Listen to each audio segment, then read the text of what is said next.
खबरों में आगे बढ़ते हैं, बात विपक्ष की कर लेते हैं, क्योंकि अब तो विपक्ष कहता है कि भाई हमें तो बोलने ही नहीं दिया जाता।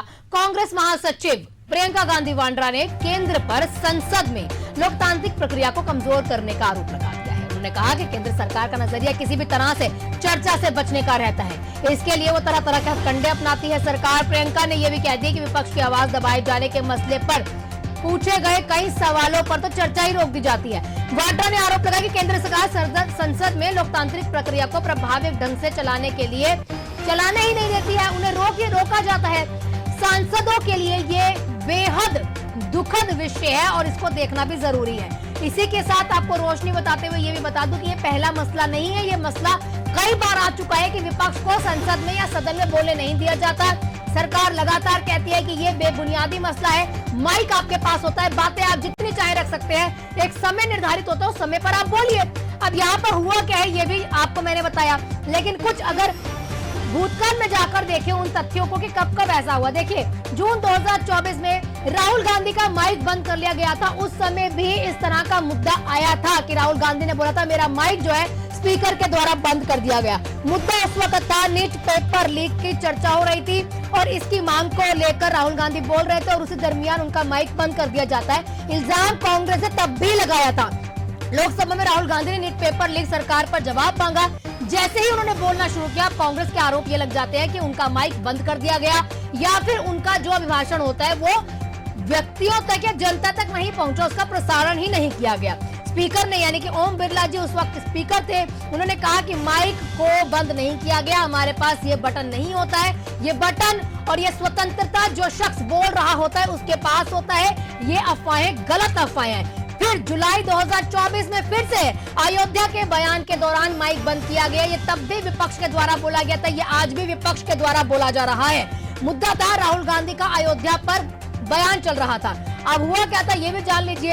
अयोध्या का जिक्र किया, तुरंत माइक बंद हो जाता है। विपक्ष ये आरोप लगाता है कि कंट्रोल किसके हाथ में है माइक का, इसका जवाब हमें चाहिए। स्पीकर की प्रतिक्रिया, स्पीकर तब भी ओम बिरला थे, उन्होंने तभी भी ये कहा था कि आप इस तरह के इल्जाम ना लगाएं, कार्यवाही को नियंत्रित करने में तकनीकी खामियां आ सकती हैं, ऐसे में आपके इस तरह के आरोप सही नहीं है। उसके बाद फिर से मार्च 2023 में भी ऐसा होता है, लोकसभा में ऑडियो म्यूट कर दिया जाता है, विवाद छिड़ता है और सरकार के खिलाफ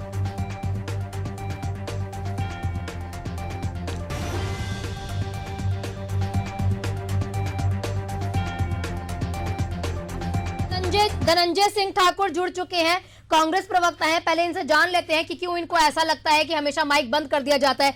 धनंजय जी, बहुत बहुत स्वागत है आपका। जवाब आपसे ये जानना चाहेंगे, कांग्रेस की तरफ से आप क्या समझना चाहेंगे, क्यों ऐसा होता है कि हमेशा उनकी तरफ से इल्जाम लगाया जाता है कि उन्हें बोलने नहीं दिया जा रहा? देखिए, ये इल्जाम नहीं है। जो देश का पार्लियामेंट होता है वो देश के किसानों का, देश के नौजवानों का, देश के महिलाओं का, यहाँ के व्यापारियों का और सबका भविष्य तय करता है और इनसे जुड़े मुद्दे को विपक्ष लगातार वहाँ पर उठाकर सरकार का ध्यान आकर्षण कराती है कि कहाँ पे किस प्रकार से त्रुटियां हैं, किस प्रकार से गलतियां हैं, किस प्रकार से सब खामियाजा जो है इस देश के नागरिकों को उठाना पड़ रहा है। और अभी देखिए, जिस तरह से आप कह रहे हैं नागरिकों को अगर खामियाजा उठाना पड़ता है, कुछ तस्वीरें मैं आपको एक बार एक छोटा सा रिकॉल दे देती हूँ। जून 2024 में राहुल गांधी का माइक बंद हुआ, फिर से जुलाई में अयोध्या मुद्दे पर राहुल गांधी का माइक बंद हुआ, मार्च 2023 में लोकसभा में ऑडियो म्यूट कर दिया गया था, ये विवाद हुआ, जुलाई 2003 में मणिपुर हिंसा पे विवाद हुआ। ये लगातार जितने भी विवाद कांग्रेस के सामने रखे तो हमेशा तकनीकी खराबी ही आई है। ये तो होगा ना, अगर विपक्ष इस देश की आवाज उठाएगा, मोदी सरकार की नाकामियों पर सदन में सवाल पूछेगा तो उसमें तकनीकी खराबी निकालेंगे, क्योंकि ये जनता के हित में काम नहीं करते हैं, जनता के हित के विषय में सुनना नहीं चाहते हैं। आपने जितने मुद्दे गिनाया है, इस देश की जनता से जुड़े मुद्दे हैं, चाहे मणिपुर का मसला हो या अयोध्या में जिस प्रकार से भगदड़ के बाद जो लोगों की मौत हुई है, जिस प्रकार की अवस्थाएं हुई है, या इस देश की महंगाई बेरोजगारी की बात हो, या इस देश में जिस प्रकार से करप्शन चल रहा है उसकी बात हो, तो विपक्ष तो पूरी जिम्मेदारी निर्वहन करेगा। सदन में आप देखेंगे तो विपक्ष की आवाज को बंद कर दिया जाता है। अगर सरकार की आलोचना बाहर में कोई पत्रकार करे या कोई व्यंग्यकार करे तो उसके खिलाफ FIR दर्ज कर दिया जाता है। बिल्कुल धनंजय जी, हम आप क्योंकि बता ही रहे हैं, हमारे साथ राजीव चक्रवर्ती जी भी जुड़ चुके हैं बीजेपी की तरफ से, एक बार उनसे भी प्रतिक्रिया ले लेते हैं। राजीव जी, बहुत बहुत स्वागत है आपका। लेकिन वही जानना चाहेंगे, लगातार विपक्ष कह रहा है कि हमारी बात सुनी जाए, क्योंकि विपक्ष जितना ताकतवर होता है सरकार भी उतने अच्छे से काम कर पाती है। अब देखिए, ये कांग्रेस ने आपातकाल लगाया, जिस कांग्रेस ने बहुत सारे पत्रकारों को जेलों में बंद किया, कार्टूनों साप्ताहिकों को बंद किया, वो कांग्रेस पार्टी इस प्रकार से जो अनर्गल आरोप लगाती है वह पूरी तरह से राजनीति से प्रेरित है, वह पूरी तरह से एक ढोंग है, प्रपंच है। दरअसल भारतीय जनता पार्टी हमेशा से विपक्ष का सम्मान करती है, और जब कोई बातों को संज्ञान में लाती है या कोर्ट कोई मामला देती है, उस मामला को संज्ञेय मानकर उस पर अमल करती है। ये पूरी तरह से झूठ और निराधार है। आप देखेंगे कि कितने ही मामले हुए, पर अब जो ऊट पटांग प्रश्न होते हैं जिसका कोई जवाब नहीं होता। अब राहुल गांधी जी कहते हैं कि जो बजट में कितने ओबीसी हैं, कितने दलित हैं, कितने, भाई जो बजट में रहते हैं वो बजट के जो अधिकारी रहते हैं उनकी जाति बूझ के काम पे नहीं लगाया जाता, उस पर वो प्रश्न पूछते हैं। राहुल गांधी की जातिगत को लेके जो व्यवस्था फैली, जो समाज में जो जाति संघर्ष होता है उसको लेके बातें करते हैं, उस बात को जब अनसुनी कर दी जाती है तो जैसे कि विपक्ष का गला घोटा जा रहा है। देखिए, भाजपा ने कभी एक बार सरकारों को बर्खास्त नहीं किया, तो कांग्रेस पार्टी ने किया था सरकार को बर्खास्त। भाजपा ने कभी किसी की बिजली नहीं काटी, कांग्रेस पार्टी ने प्रेस की बिजली काटी। ये तमाम उदाहरण है आपके सामने कि जब हम विपक्ष का सम्मान करते हैं और विपक्ष पे बोलने की आजादी है, इस प्रकार से झूठा आरोप लगाने के बावजूद भी अगर हैट्रिक टाइम 3 बार से भारतीय जनता पार्टी को मौका मिल रहा है तो ये बिल्कुल सत्य है कि देश की जनता जनार्दन के पास सबूत है कि भारतीय जनता पार्टी लोकतांत्रिक मूल्यों को, प्रजातांत्रिक मूल्यों का हृदय से सम्मान करती है, प्रेस का सम्मान करती है, विपक्ष के नेताओं का सम्मान करती है। राजीव जी हमारे साथ धनंजय जी भी हैं, वो लगातार बता रहे हैं, आज प्रियंका गांधी वाड्रा ने ट्वीट कर दिया है कि मुझे बोलने से रोका जाता है और जरूरत है इस समय पर एक मजबूत विपक्ष की। विपक्ष को सदन में बोलने नहीं दोगे तो किस तरह से काम होगा? धनंजय जी, राजीव जी कह रहे हैं ये बेबुनियादी मुद्दे आप लोग लेकर आते हैं और समय जो है व्यर्थ करते हैं सदन में।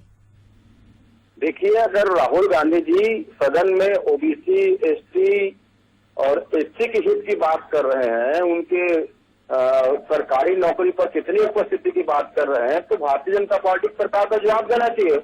और अगर वहां पे बोलने से रोकते, मतलब समझ सकते कि आरएसएस और भाजपा की जो सरकार है इन वर्गों के विरोधी है। भाई क्या एससी वर्ग के लिए तो बात नहीं होना चाहिए कि सरकार जो योजनाएं चल रही है शिक्षा के लिए, उनके बेहतरी के लिए, उससे उन वर्ग को कितना लाभ हो रहा है, कितने लोग को नौकरी मिल रहा है, उनको जो आरक्षण दिया था उसका उनको लाभ मिल रहा नहीं मिल रहा है। भारतीय जनता पार्टी के लिए मुद्दा गलत हो सकता है, लेकिन विपक्ष तो बहस नहीं पाएगा क्या? और जिस प्रकार से सदन में आवाज को म्यूट कर दिया जाता है, भाई इस देश के अगर बेरोजगारी पर सवाल पूछे तो आवाज को म्यूट कर दिया जाता है, महंगाई पर सवाल पूछे तो आवाज म्यूट कर दिया जाता है।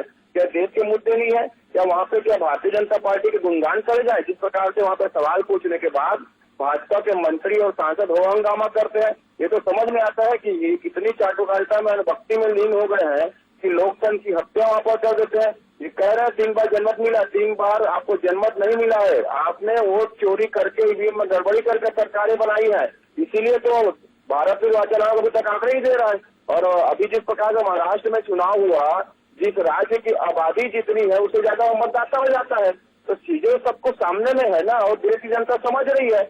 भले Bharatiya Janata party ST OBC के खिलाफ बात करे, लेकिन हम विपक्ष में हम आवाज उठाएंगे। और एक पूर्व रहे थे ना, जिनको याद होना चाहिए, नेहरू जी प्रधानमंत्री थे और उस दौरान मशहूर कार्टूनिस्ट होते थे शंकर जी, उन्होंने नेहरू जी के एक पोस्टर बनाया, कार्टून बनाया, नेहरू जी ने उन्हें बुलाकर चाय पिलाया, वैसे चर्चा की और कार्टून तो कहते हैं। अभी आपने देखा ना, कुणाल कामरा ने सरकार की आलोचना कर दिया तो शिवसेना जो भाजपा के सहयोगी गठबंधन है होटल में जाकर तोड़फोड़ करते हैं, उसके खिलाफ एफआईआर हो जाता है। और आज में न्यायालय की खबर पढ़ रहा था कि लोकतंत्र को 75 साल हो गया है कि किसी के सवाल उठाने को खतरा में नहीं आता है, तो लोग माननीय न्यायालय भी इनको तरफ दिखा रहा है। और तानाशाही चलाने से आप कोई जनता का भला नहीं कर सकते। जनता के भला करने के लिए आपको लचीला होगा। विपक्ष की आवाज दबा दो, किसानों को खालिस्तानी बोल दो, युवा का रोजगार मांगे टुकड़े टुकड़े के बोल दो, अगर कोई हद की बात है देशद्रोही बोल दो, ये अब नहीं चलने वाले देश के भीतर में।